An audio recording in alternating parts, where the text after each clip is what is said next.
I'm pretty sure that you have an overlay on your website, something that looks like this. You just click a button and the overlay opens. But I'm also pretty sure that you're making a huge mistake with this. Because probably when you are looking at this website on the phone Breakpoint, you are using the same overlay, when in reality, you should be using a drawer, something like this. Why? Well, it's because a drawer has a much smoother experience and a much more natural experience of opening and closing compared to a modal. But you're probably like, okay Nandi, but how do I create a drawer in Framer? Well, this video will be about that. I'm going to show you step by step how you can turn your ugly overlays on phone into clean, simple drawers that your users will have an amazing experience opening and closing.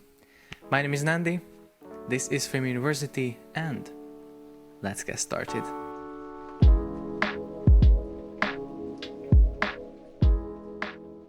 So as you can see, I'm right inside of Framer, and you're going to be able to remix this project if you go down to the description. So if you want to take a peek within the project, you can do that.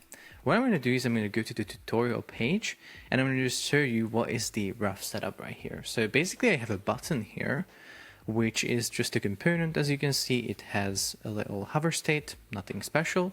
And then on the right panel, an overlay has been added to this.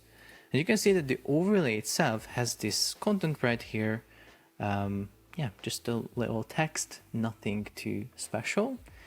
And so when we preview this, we can see that when we click the button, the overlay gets triggered, it plays all the animations and everything that was set on the overlay. So you can see that this model also scales up and everything. And yeah, this is what we see.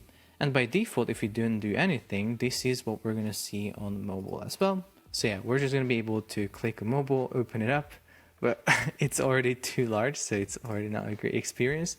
But yeah, let me just quickly show you how to turn this into a drawer on mobile. It's going to be really simple. So first thing that you're going to have to do is go to the Framer University website and search for the drawer component. You can just search for this and copy the component to your clipboard on the top right. And then you can go back to Framer, and then you can just paste this component within the hero section or wherever you want to use it. So I just press Command and V. I don't know what I'm doing. Let me just do it again. Okay, so here it is. Here's the component on my canvas, and as you can see, it has a little text right here. Set up the component by connecting a trigger and content. So okay, we have two properties on the right. As you can see, we can connect trigger and we can connect content. So the way it works is you basically first connect a trigger.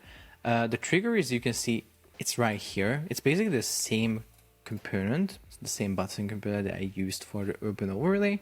I just changed the title to open drawer, and that's basically it. So I can just drag and connect to this drawer button, and I can select that. Is it the trigger or the content? Well, it's the trigger.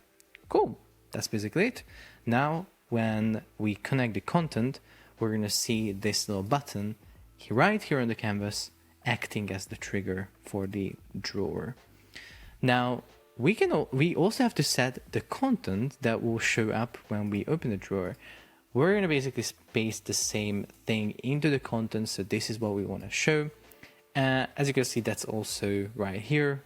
Everything that we connect to these components, by the way, has to be outside the breakpoints. As you can see, these are just laying here on the canvas. So this is the content, and then all I do is I connect, and basically that's it. I select content, and now my component is successfully set up. However, you can see it looks a little weird.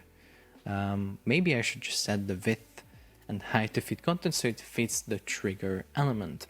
So now we can take a quick peek of how it looks. Open drawer, and it looks pretty good, I think. Open overlay, you can see the difference. Of course, on desktop it's a little weird experience, like you have to like drag, so make sure that you're using this on mobile, because there it's a much like natural experience, or yeah, it's just better to just swipe down with your finger to dismiss it. But before we do that, let me show you some other customization options that you can do. So if you select the drawer component, on the right, you're going to have these two properties below the trigger and below the content. So below the trigger, this helps you customize how the trigger looks. So you can set the width to fill and the height to fill as well. This is useful when you want to set the width of the drawer to a larger size and you want to make sure that the button or whatever the trigger is actually filling up the available space, as you can see it right here. But let me just set it back to default and also the width of this to fit. So this is what we can set on the trigger. We can also customize the content, so we can click here. We can set the preview to yes. It's a little easier to see what we are editing. It will look a little weird because it is going to appear here inside the Framer preview, or not even the preview. It's like it will be part of the editor, which is a little weird. But unfortunately, that was the only way we were able to show this preview here.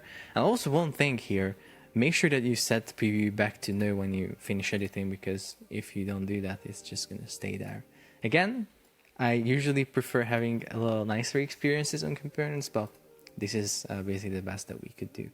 So again, the width here is the same, so you either want to fill it or set it to default. So, this content that you place within can either be set to width fill or default. You can set the overlay color. This is what we see in the background. So this is kind of like the backdrop.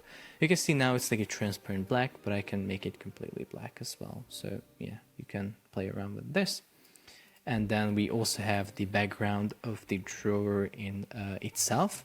So as you can see, as I'm changing this, it is nicely changing. And then I have some properties for the shape itself. So the padding around or the radius. So you can see now it's 16, but I can increase the top left corner. And then we have a little object here, which controls the handle properties, which is this little line on the top. So this can be a little bit maybe more of a subtle color, and then again width, height, radius, offset. You can again play around with this to get the look that you're looking for. Again, when you're ready, set preview to no. So now we have this open overlay and open drawer. Now the only question is, how can I make sure that on phone I see the drawer instead of the overlay? So what I would do in your case is I would just paste this drawer within a same wrapper with the open overlay. So as you can see, we have this buttons frame, and within we have the drawer button, which is actually, I'm going to just rename this to open overlay because this is used for the open overlay.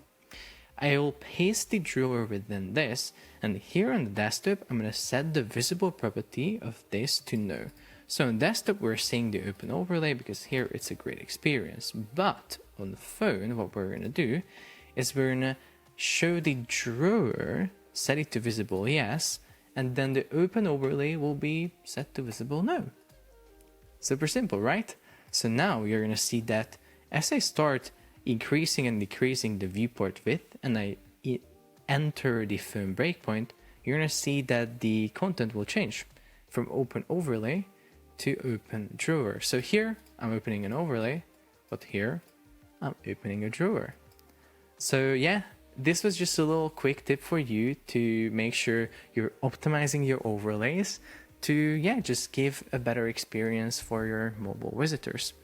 If you want to get more components like this, make sure to go to Framer.University. I have a bunch of remixes, components, tutorials, everything basically. So if you're using Framer or you're learning Framer, make sure to check out because it's going to be a great resource for you. Also, if you have any questions about this component or the whole process of setting this up, make sure to drop them in the comments. And yeah, that's it for this video. Make sure to like it, subscribe for more, and I'm going to see you in the next one.